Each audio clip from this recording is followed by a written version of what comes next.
Ketika bos MotoGP Carmelo Ezpeleta mengumumkan pada November lalu bahwa MotoGP mungkin akan menggelar balapan di sirkuit jalan raya untuk pertama kalinya dalam hampir setengah abad, tidak ada yang benar-benar yakin apakah ia bersungguh-sungguh.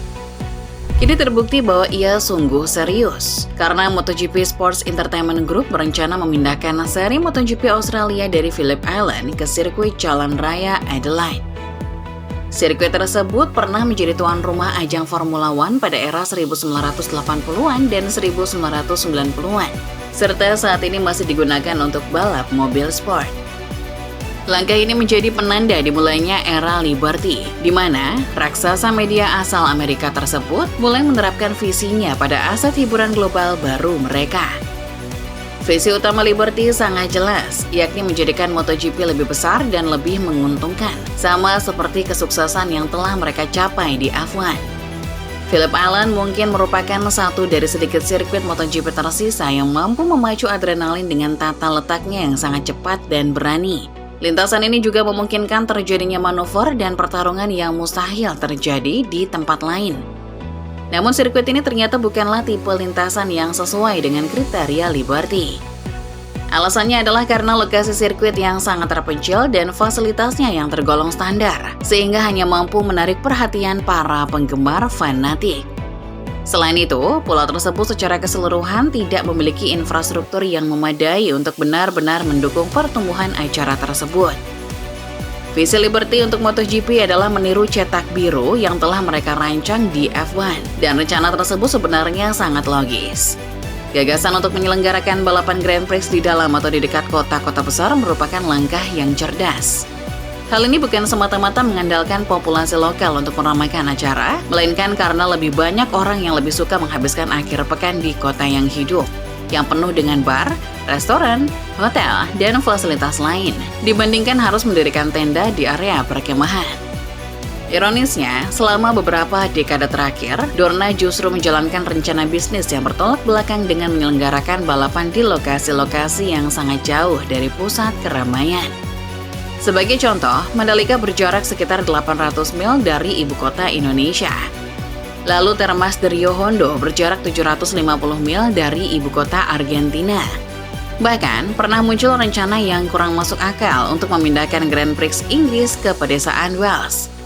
Kebijakan Dorna di masa lalu ini kemungkinan besar berkaitan dengan adanya insentif khusus dari pemerintah daerah setempat. Tentu saja menyelenggarakan balapan motor di kelas utama di sirkuit jalan raya memiliki sejumlah resiko, terutama karena adanya halangan seperti tembok bangunan, fasilitas jalan, dan pepohonan. Itulah sebabnya terakhir kali MotoGP berlomba di sirkuit jalan raya penuh terjadi hampir setengah abad yang lalu, tepatnya pada Agustus 1981 di Imatra, Finlandia. Saat itu pepohonan yang mengelilingi sirkuit serta jalur yang melintasi rel kereta api menjadi masalah keselamatan utama.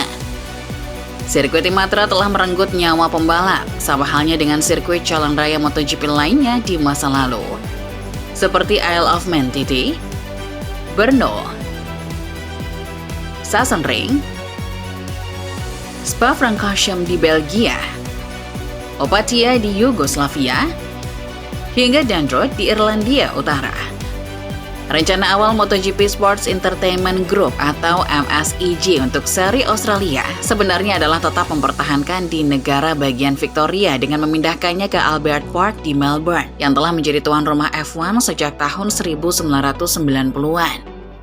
Meskipun balapan MotoGP di Albert Park mungkin terdengar mustahil karena dikelilingi pagar pembatas, hal itu sebenarnya masih bisa diwujudkan.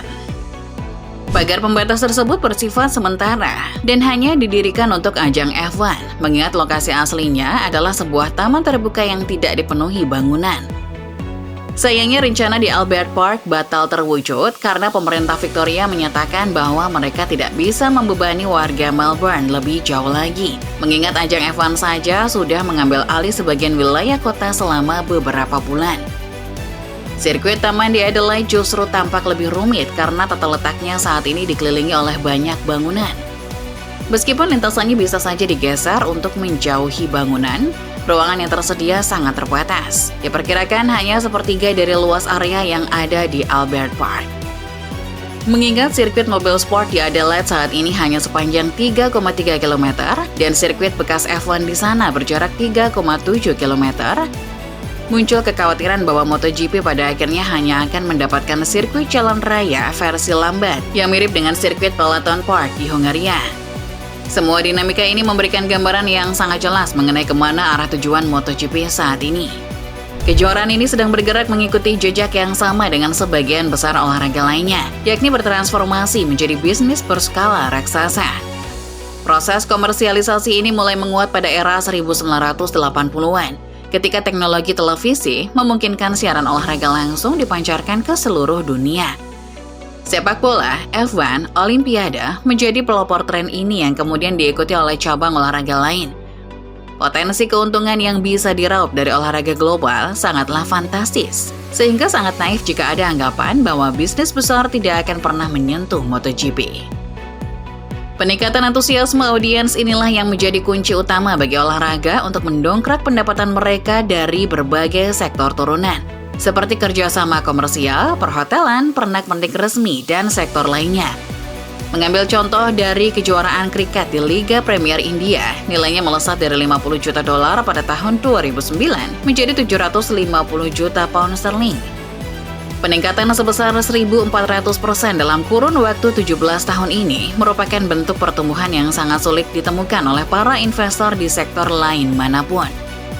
Di sisi lain, Liberty Media juga telah berhasil melipat gandakan nilai Formula One hingga hampir 4 kali lipat semenjak mereka mengambil alih kejuaraan tersebut pada tahun 2017, yakni dari 6 miliar menjadi 22 miliar pound sterling. Keberhasilan ini sebagian besar diraih dengan cara mendongkrak minat penggemar melalui media sosial dan serial dokumenter Netflix berjudul Drive to Survive. Melonjaknya permintaan ini berbanding lurus dengan meningkatnya daya tarik komersial yang pada akhirnya memberi ruang bagi pihak penyelenggara untuk menaikkan harga tiket. Sebagai bukti, harga tiket F1 Grand Prix Inggris melonjak sekitar 120% antara tahun 2019 dan 2024, sebuah angka yang 5 kali lipat lebih tinggi dari tingkat inflasi di negara tersebut. Tidak bisa dipungkiri bahwa MotoGP memang harus berkembang. Di luar tim-tim pabrikan utama, hampir seluruh tim di kelas MotoGP, Moto2, dan Moto3 saat ini harus berjuang keras hanya untuk bisa bertahan hidup. Kejuaraan ini sangat membutuhkan lebih banyak suntikan dana, dan satu-satunya jalan untuk mendapatkannya adalah dengan meningkatkan minat dari para penonton. Mengandalkan basis penggemar fanatik atau loyalis garis keras saja dinilai tidak lagi mencukupi. Sehingga Liberty dan penyelenggara kini mulai mengincar kelompok penggemar pariwisata yang biasanya bersedia membelanjakan lebih banyak uang.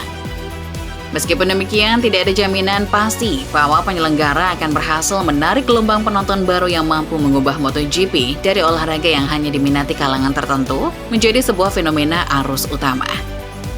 Seandainya mereka berhasil pun, pertanyaannya adalah apakah hal itu bisa dicapai tanpa membuat penggemar setia merasa kecewa atau tersingkir akibat harga tiket yang melambung tinggi. Saat menyusun strategi untuk menarik penggemar baru, pihak pengelola disarankan untuk bercermin pada apa yang terjadi ketika Bernie Ecclestone mencoba mencampuri urusan MotoGP pada awal 1990-an. Saat itu, Grand Prix Jerman di Hockenheim meraih kesuksesan besar. Namun Ecclestone memutuskan untuk menaikkan harga tiket secara drastis demi memanfaatkan tingginya permintaan tersebut. Akibatnya ajang balap di sana justru mati hanya dalam waktu 2 tahun, membuktikan bahwa strategi mengeksploitasi harga tidak selalu berujung pada kesuksesan. Selain perkara harga tiket, pengelola juga harus sangat berhati-hati dalam merombak format pertunjukan kejuaraan. Saat ini sudah banyak muncul kekecewaan dari kalangan penggemar karena ajang ini semakin memusatkan perhatiannya pada kelas utama dan seolah menelantarkan kategori Moto2 dan Moto3.